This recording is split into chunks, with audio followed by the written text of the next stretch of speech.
शासन और गरीब कल्याण के 11 वर्ष जो यात्रा मोदी जी ने 2014 से शुरू करी और 11 वर्षों में उन्होंने किस तरीके से दीनदयाल जी ने जो हमें सिद्धांत दिया इंटीग्रल ह्यूमनिज्म, जिसमें मानव साथ में समष्टि समाज सृष्टि यानी कि पृथ्वी और परमेष्टि सभी का कल्याण हो, सभी का विकास हो और मानव अकेला नहीं, मानव के शरीर के साथ उसके मन का, बुद्धि का और आध्यात्मिक शक्ति का, आत्मा सभी एक कंप्लीट डेवलपमेंट हो।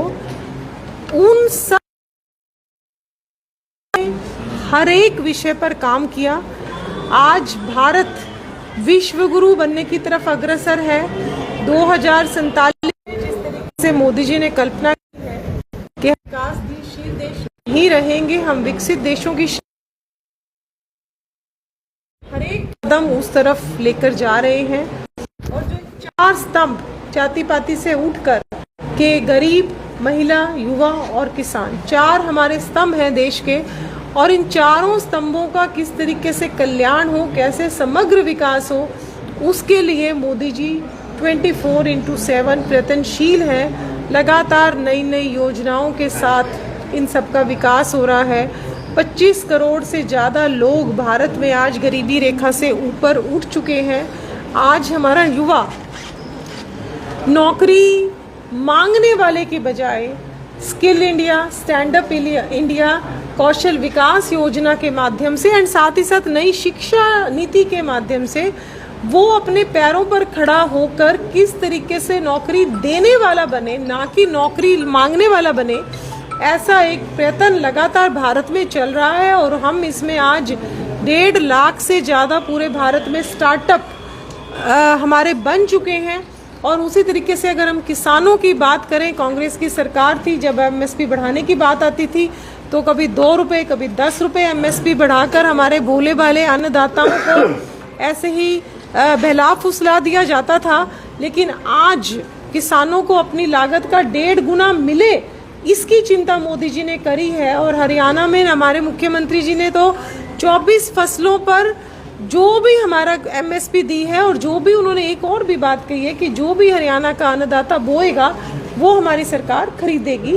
और उसी तरह से आगे चलते हुए उन्होंने बातें करी कांग्रेस ने, लेकिन आज हमारी सरकार ने 6,000 रुपये किसानों की खाते में सीधा पहुंचाने का काम किया। नीम कोटेड यूरिया हो, चाहे किसान क्रेडिट कार्ड हो, चाहे पशु क्रेडिट कार्ड हो, इन सब विषयों को लेकर बीज से बाजार तक कि किसानों को उत्तम क्वालिटी का बीज भी मिले, और जब किसान फसल बोए तो उसको एक बाजार भी मिले हर तरीके का सामान बेचने के लिए। बीज से बाजार तक की चिंता हमारे प्रधानमंत्री मोदी जी ने करी। उसी तरीके से अगर हम महिलाओं की बात करें तो महिलाएं सबसे बड़ा काम, मैं कहती हूँ कोई महिलाओं को आत्मनिर्भर भी बना सकता है, लेकिन आज जो सबसे बड़ा जो बदलाव है बदलते हुए भारत में, वो ये है कि महिलाओं को बराबरी का स्थान देना, महिलाओं के प्रति समाज का दृष्टिकोण बदलना। और महिलाएं खुद, मैं कहती हूँ दृष्टिकोण बदल जाए, लेकिन अगर मेरे में कॉन्फिडेंस नहीं होगा तो दृष्टिकोण बदलने का क्या लाभ होगा।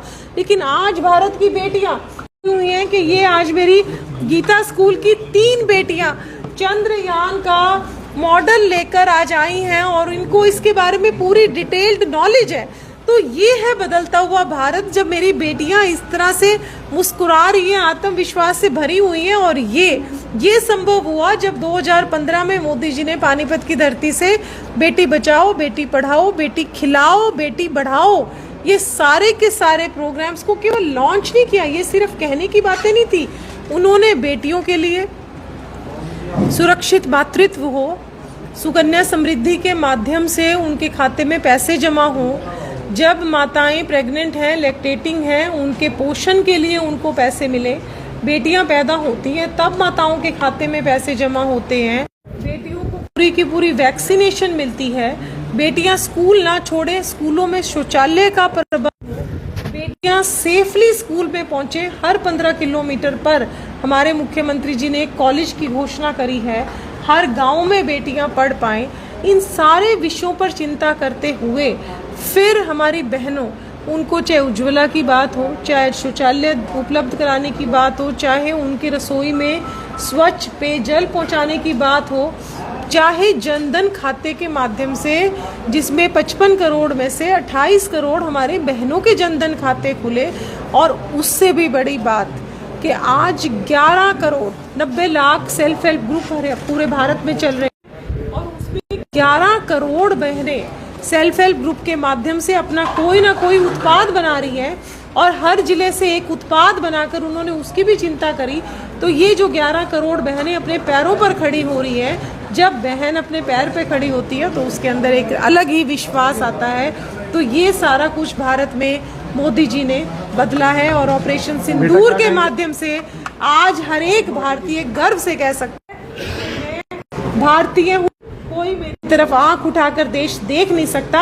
अगर कोई हमारी तरफ आंख उठाकर देखेगा तो हम छोड़ेंगे नहीं। और हमारी सेनाएं हमेशा से ही शूरवीर थी। भारत की सेनाएं हमेशा से ही शौर्य से भरपूर थी। सेनाओं में कोई कमी नहीं थी, लेकिन 60 साल तक कमी थी तो नेतृत्व की कमी थी, जो सेनाओं के हाथ बांध के रखती थी। मोदी जी आए तो उन्होंने सेनाओं के हाथ खोल दिए, और उन्होंने कहा कि कोई तुम्हारी तरफ एक गोली मारे तो गोला मार के वापस जवाब दो। तो ये जो नेतृत्व की क्षमता है, बिना डरे, बिना थके, किस तरीके से मोदी जी भारत के एक एक भारतीय के विकास की चिंता कर रहे हैं। और वसुदेव कुटुंबकम, पूरा विश्व भी मेरा परिवार है। सभी देशों के साथ जो मैत्री संबंध है, पूरे देशों में कोविड की वैक्सीन पहुंचाना, किसी भी देश में त्रासदी आती है तो भारत उन अग्रणीय देशों में से होता है जो वहां पर मदद भेजने के लिए सबसे पहले पहल करते हैं। तो एक ऐसा प्रधानमंत्री जो हर रोज भारत के लिए जीता है।